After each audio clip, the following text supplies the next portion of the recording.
Well, everybody. Here we are. This is where we're at right now.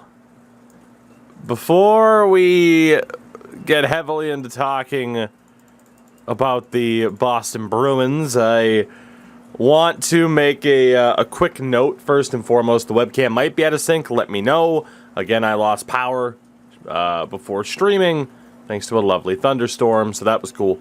So it might have fucked up some settings. I honestly thought that my Xbox Series X got fried. I didn't get to turn my stuff off in time, and my Xbox wouldn't turn on at first. I thought I lost my Series X. My heart rate, I had the Fitbit on. My heart rate jacked higher than Steve Dangle's during some of those streams. So that was interesting. It's been an interesting day.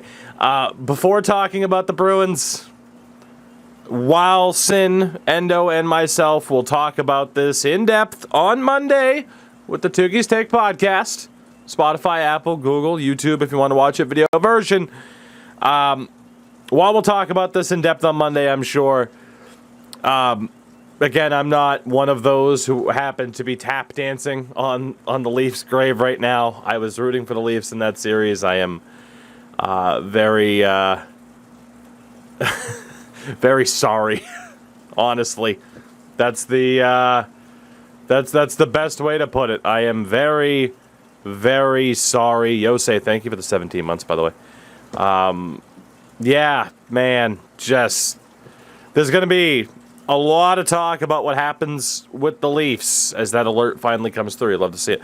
There's gonna be a lot of talk about what happens with the Toronto Maple Leafs moving forward. Again, we'll talk more about it, but for now, it's just essentially my condolences because, holy hell, the best way I can think to sum it up is the conversation was, well, as long as Matthews and Marner are cooking and everything else works, somehow it still wasn't enough. It's insane that it wasn't enough for Toronto. I agree with the takes of don't blow it up. At the same time, if I was a Leafs fan, I would be okay with the idea of Kyle Dubas going because continually this team has been good enough to win at least a playoff round, but the supporting cast around the core, they just can't get right. We see what Tampa does to go all out and get that supporting cast around the core. Who was a big part of that supporting cast? He scored both goals for the Lightning tonight. That was Nick Paul. And as we transfer to the Carolina Hurricanes Boston Bruins series, who was that insurance policy for the Hurricanes core at the trade deadline? That was Max Domi, who also scored 2 goals tonight. So I have had plenty of time now at this rate to kind of dissect the Bruins' loss. Genuinely, like, people are like, oh, you should live stream it. And I'm like, man, I had nothing to say. Like, I literally had nothing to say whatsoever when the Bruins lost. I just sat on my couch and just thought. And then I kind of made my points and thoughts known on Twitter, as I am one to do. 2 games into the series, it looked like the Bruins were going to get embarrassed, and then they came back at home, and then they got embarrassed game 5, but then they won game 6, and my only hope was that they would at least make Hurricanes fans sweat in game 7. And you could argue they did that.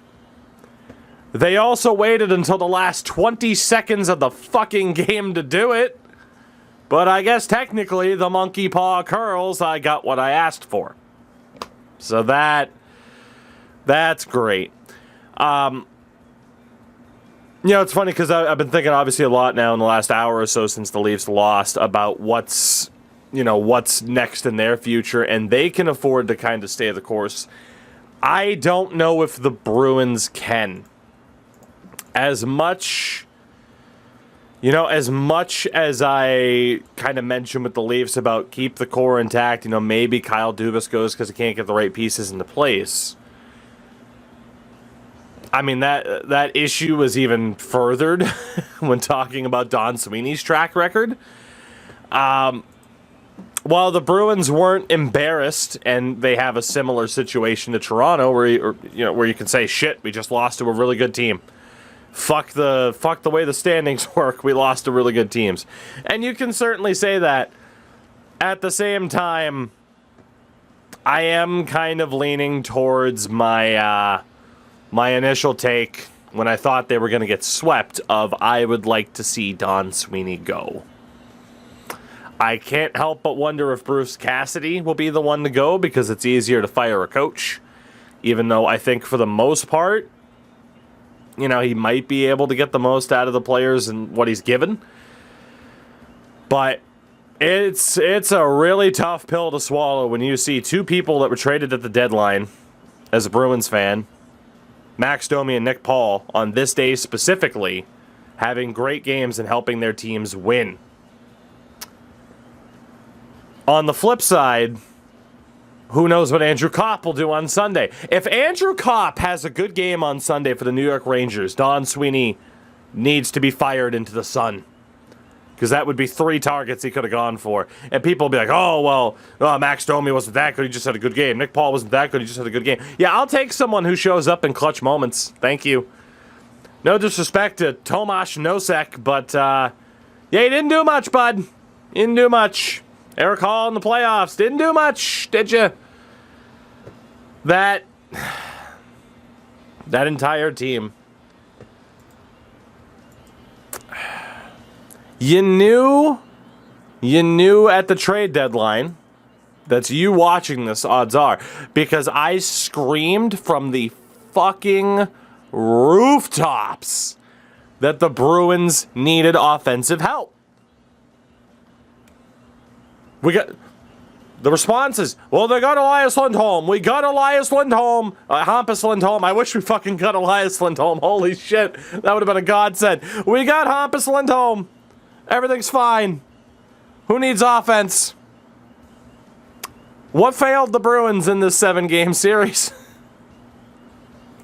Lack of offense. No depth scoring whatsoever, and it's funny, chat, that you mentioned, time to break out cap friendly. Yeah, it is, because I'm pretty sure, and actually, in fairness, NHL.com might have the more updated stuff, maybe even Hockey Reference. Let's see what we can do. I'm surprised that NHL.com is taking forever to load. I think Leafs fans are crashing the site. God, just. Oh, just. I swear. For the Boston Bruins in the playoffs, Marchand, like I said, I thought he was hurt. Turns out he was just in a slump. He fucking tried. We'll talk more about this guy in a minute. David Pastrnak was pretty solid. Coyle had a very unfortunate miss in Game 7. And look, it's not the best stat in the world. But if you have a -7 in 7 games, that means your line got pooped on. Same for Jake DeBrusk. Same for Taylor Hall. Same for Eric Halla. The bottom line is the depth lines for the Bruins. Craig Smith. Fuck's sake. What a time for Craig Smith to play the worst hockey of his career. What a time. Matt Grzelcyk as well, to the point where he got scratched and people are like, the analytics said he was good. Yeah, just because you have good analytics doesn't mean you can't have bad stretches of games. That doesn't mean that they're the perfect player all the time, you fucking imbeciles. Just look at this. This speaks for itself. Nick Foligno had a point where Trent Frederick did not. I know they're defensemen, but Grzelcyk, Lindholm, even Mike Riley, who was at least better than Grzelcyk, no points. Craig Smith didn't have any points. There was no depth scoring. And again, I don't know if Cap Friendly will have the Game 7 stats, and they don't. But this was the lineup heading into the game. Look at this. You're not going to win with that. And some people will be like, Linus Hallmark wasn't good enough, this, that, and the other. The bottom line is the home team won every single game of the series. The Bruins had 4 opportunities to figure it out on the road, and they couldn't do it. They gave up the first goal in 6 out of 7 games. 6 out of 7 games they gave up the first goal. And look, there are a lot of Bruins fans out there, similar to a lot of Leafs fans right now. The refereeing this, the refereeing that, this call, that no call. Bottom line is, like, yeah, I could sit there and be like, well, it was a big part of it. The Hurricanes had a massive discrepancy in penalties. But at the same time, number one, we know, oh no, the officiating sucks. Secondly, if it's called as it is and a team has a massive advantage, people claim it's bias.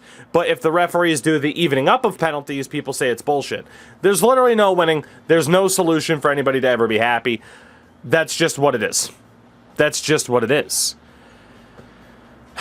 But the biggest issue for the Bruins, again, is this goes down as another what-if season.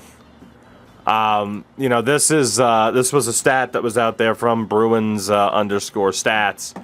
Bergeron and Marchand on the ice in the series. The Bruins got 63% of the shots and outscored the Hurricanes 6-3. When they were off the ice, the Bruins got only 47% of shots and they were outscored 4-13. Absolutely fucking brutal. And again, the biggest issue with this roster, as I said, I screamed it from the rooftops, was forward help. And Don Sweeney did nothing. And I had some people like, oh, well, who were the game changers that were out there? How good of a game did Nick Paul have today? I'd call him a game changer. How good of a game did Max Domi have today? I'd call him a game changer. You think the Hurricanes regret giving up the fucking little draft picks they had to get him? The New York Rangers. Do you think they regret giving up Andrew Kopp? Do you think they are giving up the assets to get Andrew Kopp? 18 points in 16 games in the regular season, 5-6. Yeah, that's not a game changer. The help was there. The help was there, and they didn't get it. The help was there, and they didn't get it, and they had the assets to do it. I don't want anybody to hear, or anybody to sit here and say, oh, they didn't have the assets to do it. They gave up their first-round pick for Hampus Lindholm. Give up more. You have draft picks, you have prospects. I don't care how good Fabian Lascelles doing in the WHL. One more cup run for Patrice Bergeron or Fabian Lascelles. If this is your answer, I don't know what to tell you, because I think you are looking at this in the complete wrong way. You are looking at it from a half-in, half-out perspective, and nobody wins the Stanley Cup that way. There is a smart way to do it, and a not-so-smart way to do it. The Vegas Golden Knights, for example, but there are smart ways to do it, like the Tampa Bay Lightning. And the Bruins chose not to try either of those strategies and see what the hell would happen. They just decided, fuck it, we got Hampus Lindholm, and it's fine.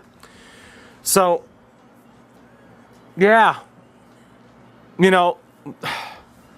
There's just so much going on in my mind. I want to say this to Hurricanes fans, and I meant to say this off the top as well. Tremendous team. Certainly going to be the favorites over Pittsburgh and New York, no matter who wins tomorrow. Tremendous fan base. Any traditional hockey fan that shits on the Hurricanes, you're wrong. You're wrong. Anybody that looks at the Hurricanes admin on Twitter who clap back at people who are like, oh, Bruins at 4. They clap back. And it's like, oh, that's unprofessional. Oh, you employ Tony DeAngelo. Fucking lighten up. It's fun. The Hurricanes have fun. On and off the ice. Sounds like a good time to me. I don't know why you're so fucking stuck up about it. Like, that looks like a lot of fun. Yosei, thank you for the gifted. I appreciate it. So, Hurricanes fans, fair play. I am happy for you guys. Again, much like the Blues in 2019, I wish it didn't come at the expense of my favorite team. But Carolina, tremendous team, tremendous atmosphere in the building. Like, dude, the Hurricanes are fucking awesome on all accounts. The only way you can hate them is if they're just like, oh, I don't like what they do on Twitter, or they clap after games and it's disrespectful. Go full diaper while following another sport. I'm tired of smelling your stank ass. Get out of here. Get the fuck out of here. Anyway, for the Bruins. I mean, shit, dude. Warrior, thank you for the gifted as well.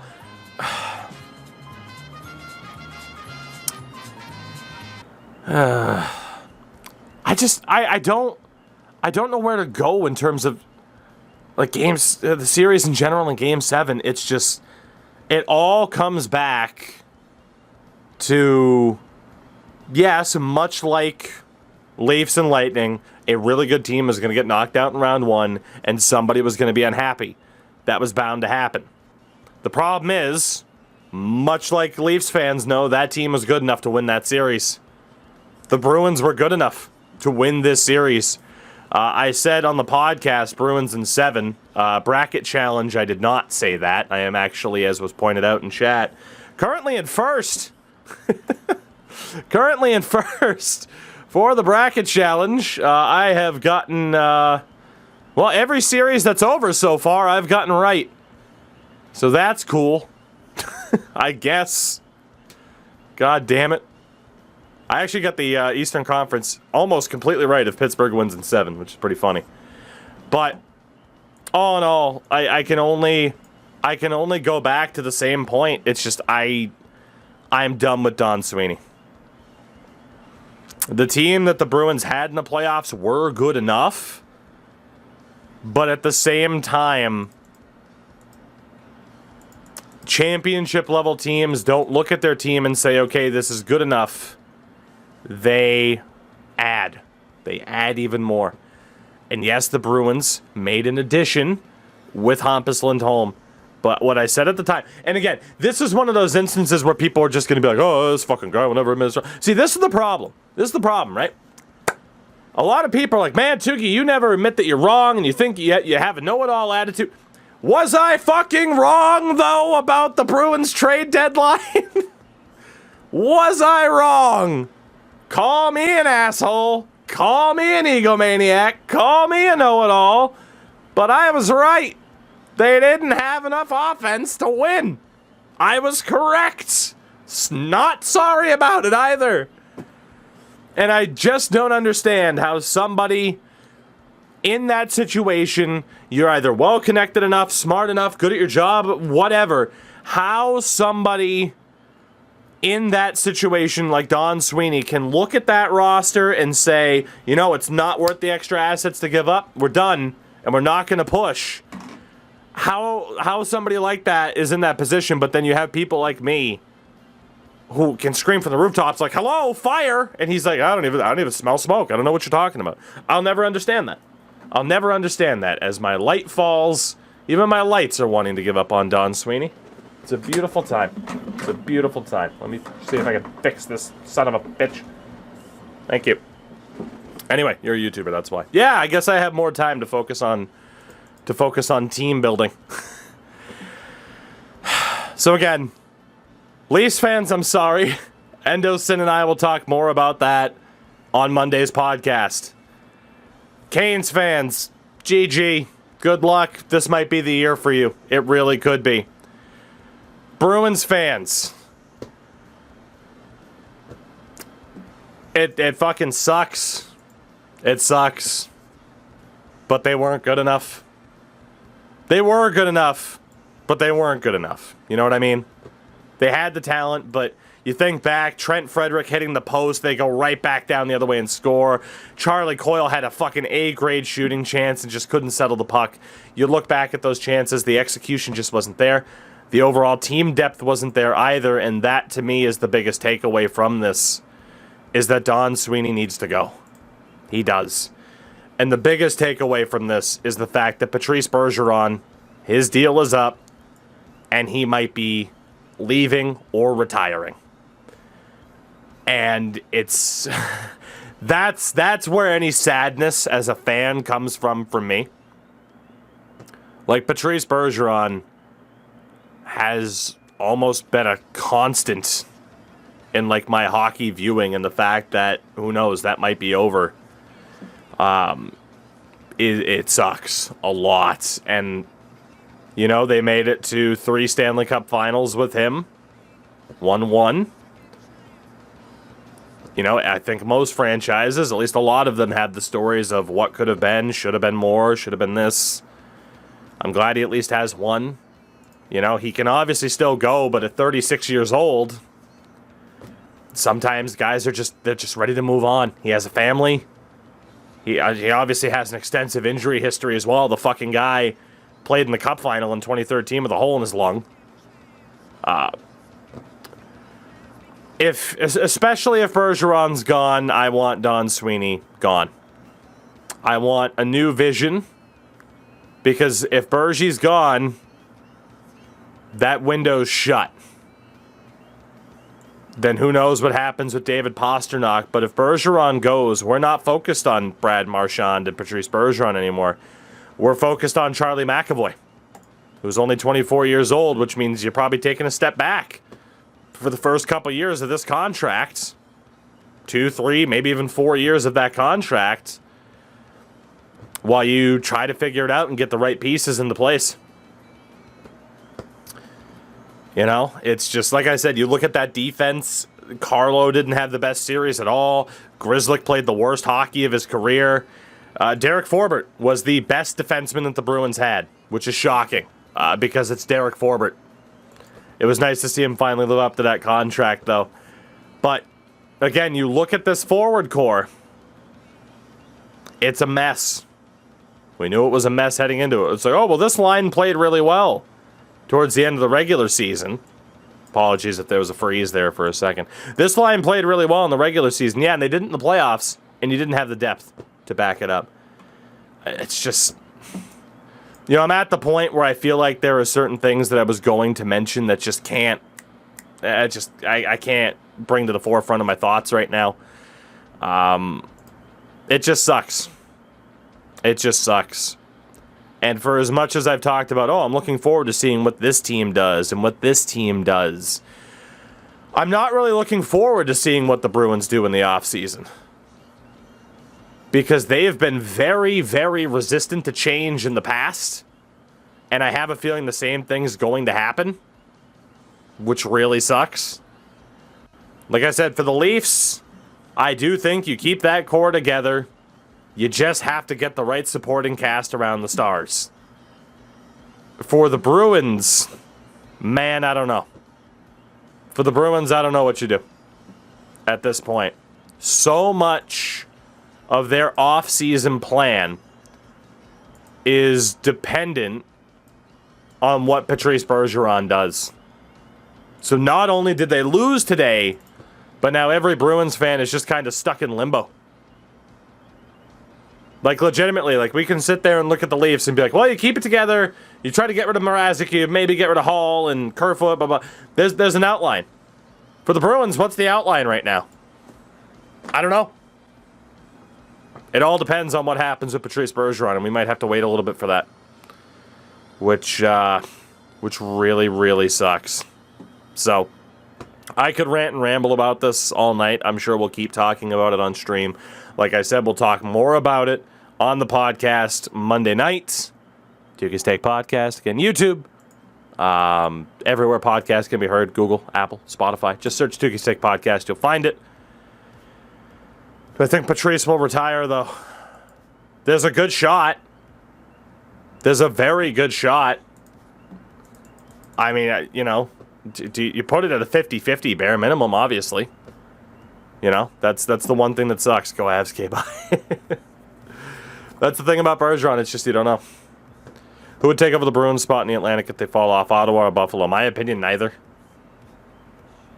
I think a Metro team's a little bit more likely right now, depending on... at this moment, we'll see what we think by the fall. Losing Char, Krejci, Rask, Bergeron in 3 years is rough, and Krug. And that's what I'm saying. Like, after 2019, Detroit. Have you seen Detroit's defense? I ain't backing that team to make the playoffs anytime soon with that fucking defense. They have Moritz Seider, Philip Hronek is fine, and then nothing else. Unless Simon Edvinson's stepping up the same way. Unless he's stepping up the same way. Jake Wallman slander. You're fucking right, Jake Wallman slander. Get the fuck out of here. Take your memes and get out. So, man, I don't know.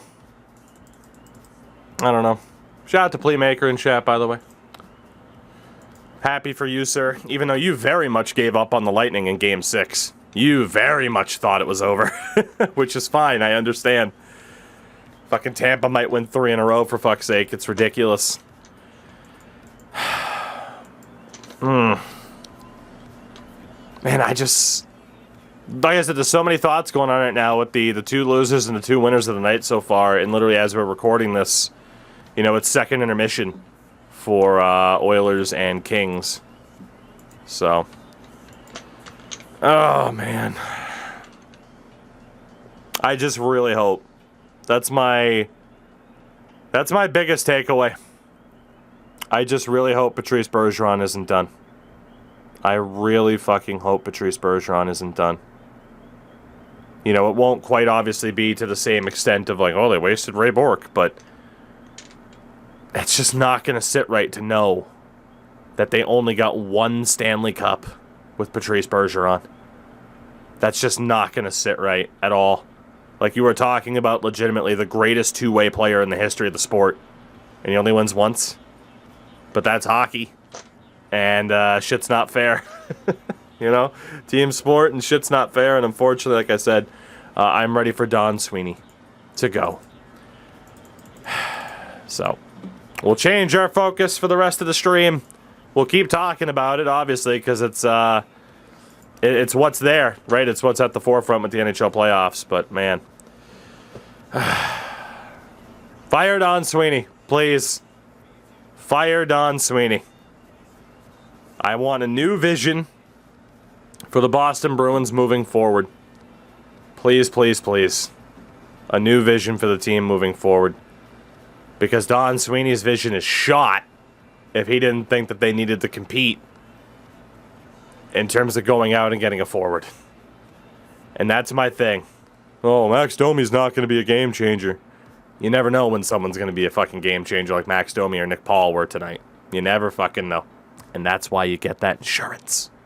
Insurance, in the great words of Chris Rock before he was slapped in the mouth, should be called in case shit. In case shit happens. And unfortunately, shit happened for the Bruins. And that shit was the depth, scoring, or lack thereof. You see how I'm trying to string this all together? I'm sad. I'm sad. It's over.